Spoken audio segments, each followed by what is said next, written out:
Nice to see you. Say hi to Patricia and Jet.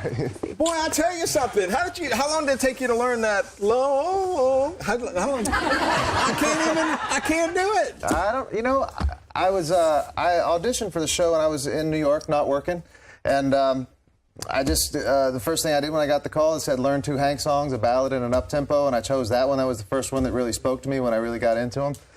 And I said, okay, that's what it sounds like. How do I make myself do it? And I just sort of sang it, and lucky enough, I guess it came relatively easily. So I don't really know. Jet, when you listen to this, how close is he? He's on the money. He's on the money. I got to tell you, I've done the show for 3-4 years off and on in different places for a lot of, high pressure, high stakes situations, but nothing has ever compared to doing it for the man's daughter.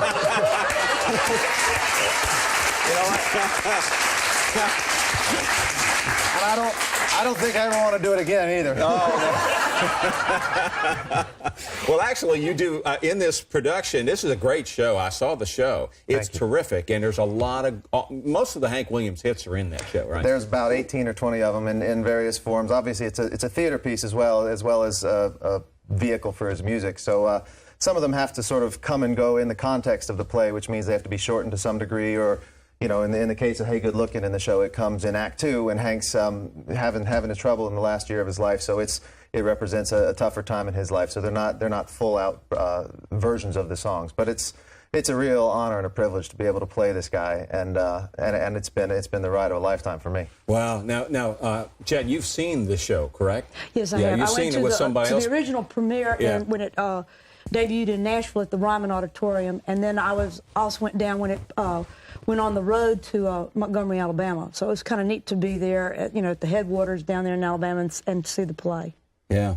And Patricia, have you seen this show? No, I have not seen it. I understand this is like one of the best of all the bio musicals. Because ABBA, they've got all of all the ABBA songs, right, and they put it in the one musical. The Four Seasons have got one out now. And and I think I can speak relatively unbiased because I came to the show. It's been around in some form or another for about 20 years.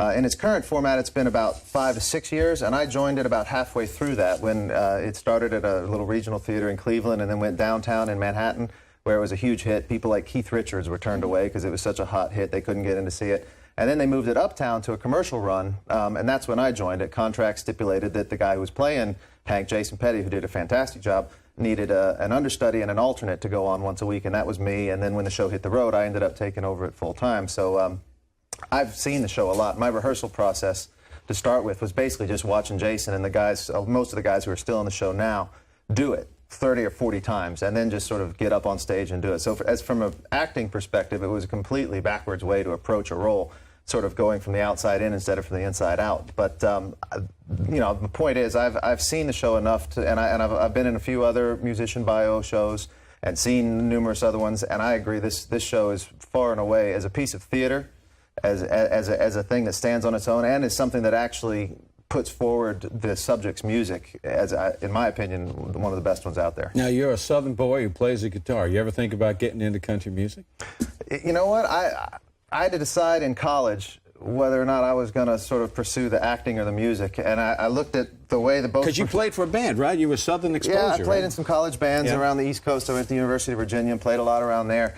But I looked at how to get a job in the music industry, which to me seemed completely nebulous, and you just sort of hope that somebody saw you in a nightclub sometime, versus going to try and be an actor, where it was almost as nebulous, but you had there was at least a trade paper you could pick up and try and find a guy who wanted to find somebody to put you in a show. So I decided to go down that road. Oh, you did a remarkable job, and the show's terrific, by the way. And I want to tell the boomers that you also played in the Buddy Holly story. All the boomers, of course, love Buddy Holly, but you were Buddy Holly. You played in London. You played Buddy Holly. I started over there in about '97. I had been in New York for about a year and a half, just sort of temping at Ernst & Young, doing the little off-Broadway gigs, and then got what I guess would be considered my break by my standards, and went over to London, did a UK tour there, met my wife, who was playing my wife in the show, played Mrs. Buddy Holly. Who's British, and did the show in London, and did the show for about a year over here. And then just sort of settled in New York after that. What a thrill to have all of you on this program today. As Hank Williams, and you're all Southern. You're all from the we're all from the South here, folks. We certainly are. We appreciate you all being here. This is so great. Special thanks to my guest, Jet Williams, coming to a city near you. Van Zeiler, of course. Hank Williams, Lost Highway at the Repertory in San Diego. Patrica Darbo, Sordid Lives, and many other things coming to you. With thanks, Rusty Nails, Terry Burhans, and the Boomer Show Band. We'll see you next time.